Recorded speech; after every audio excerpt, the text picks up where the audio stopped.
Ruidoso, New Mexico, July 8, 2025.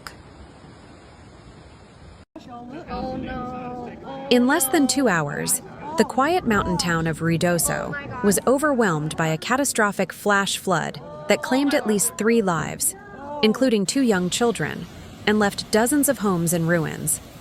Fueled by intense monsoon rains and scarred wildfire terrain, the flood hit with terrifying speed and power. Around 4 p.m., a powerful storm cell stalled over the region, dumping nearly 3.5 inches of rain in just 90 minutes. The hillsides, stripped bare by past wildfires, offered no resistance. Water raced down into the town, carrying rocks, mud, and debris.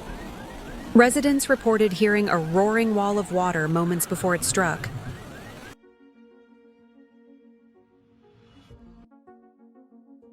The Rio Ruidoso, normally a calm stream, surged beyond recognition. It rose over 20 feet, smashing the previous flood record by nearly 5 feet. Entire homes were ripped from their foundations and carried downstream. Vehicles flipped, trees uprooted, roads disappeared under torrents of brown, churning water.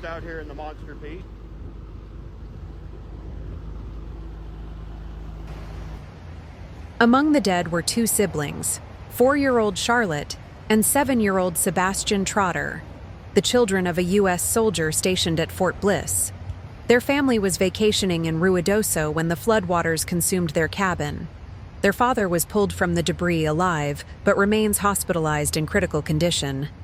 A third victim, a man in his 40s, was found trapped in flood debris miles from where he was last seen.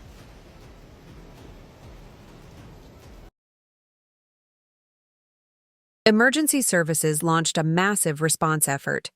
Over 85 rescues were carried out in the chaos. Residents trapped on rooftops, clinging to trees, or swept away in their vehicles. The New Mexico National Guard was deployed, and FEMA teams arrived within hours to assess the damage and begin coordinating relief.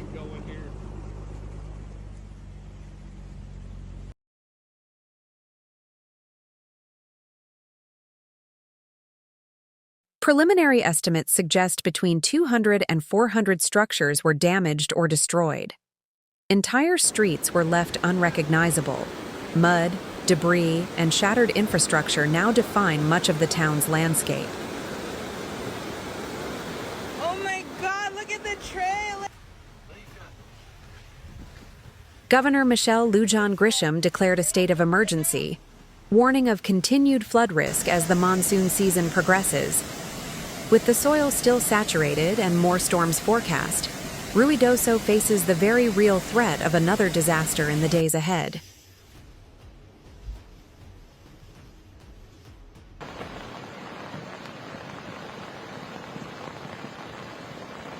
This flood was not just a product of rain.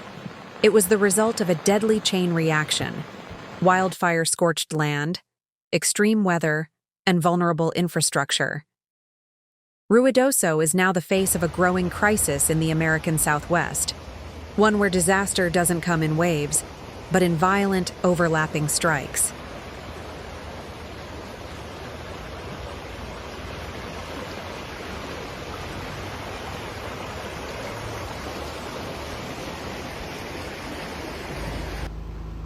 For now, the people of Ruidoso begin the long road to recovery, mourning their losses, searching the wreckage, and preparing for what might come next.